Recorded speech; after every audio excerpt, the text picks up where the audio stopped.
નમસ્કાર, હું છું અલ્પાને આપ જોઈ રહ્યા છો CB24 ન્યૂઝ। તો વડાપ્રધાન નરેન્દ્ર મોદી સોમવારે 3 દિવસના પ્રવાસે ફ્રાન્સ પહોંચ્યા હતા, જ્યાં ફ્રાન્સના રાષ્ટ્રપતિ ઇમેન્યુઅલ મેક્રોને મોદીજીનું એલિસી પેલેસમાં ઉષ્માભર્યું સ્વાગત કર્યું।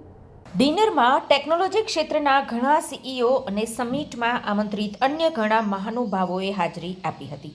ઇમેન્યુઅલ મેક્રોન સાથેની મુલાકાત પર PM મોદીએ પોતાનો ઉત્સાહ વ્યક્ત કરતા સોશિયલ મીડિયા પર પોસ્ટ કર્યું કે પેરિસમાં મારા મિત્ર રાષ્ટ્રપતિ મેક્રોનને મળીને આનંદ થયો।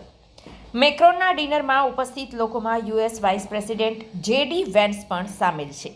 PM મોદીએ પેરિસમાં ફ્રાન્સના રાષ્ટ્રપતિ અને USAના ઉપરાષ્ટ્રપતિ JD વેન્સ સાથે વાત કરી।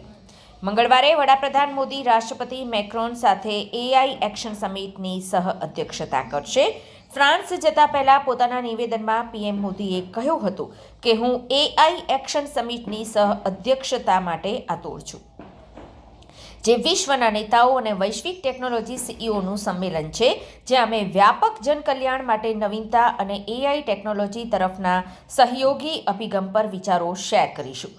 બુધવારે બંને નેતાઓ પ્રથમ વિશ્વ યુદ્ધમાં પોતાનો જીવ બલિદાન આપનારા ભારતીય સૈનિકોને શ્રદ્ધાંજલિ આપવા માટે મઝાર-ક્યુઝ વોર મેમોરિયલની મુલાકાત લેશે।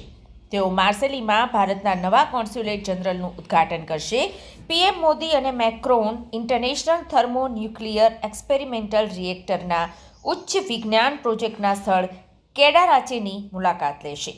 અધિકારીઓના જણાવ્યા અનુસાર મોદીની આ 6ઠ્ઠી ફ્રાન્સ મુલાકાત છે।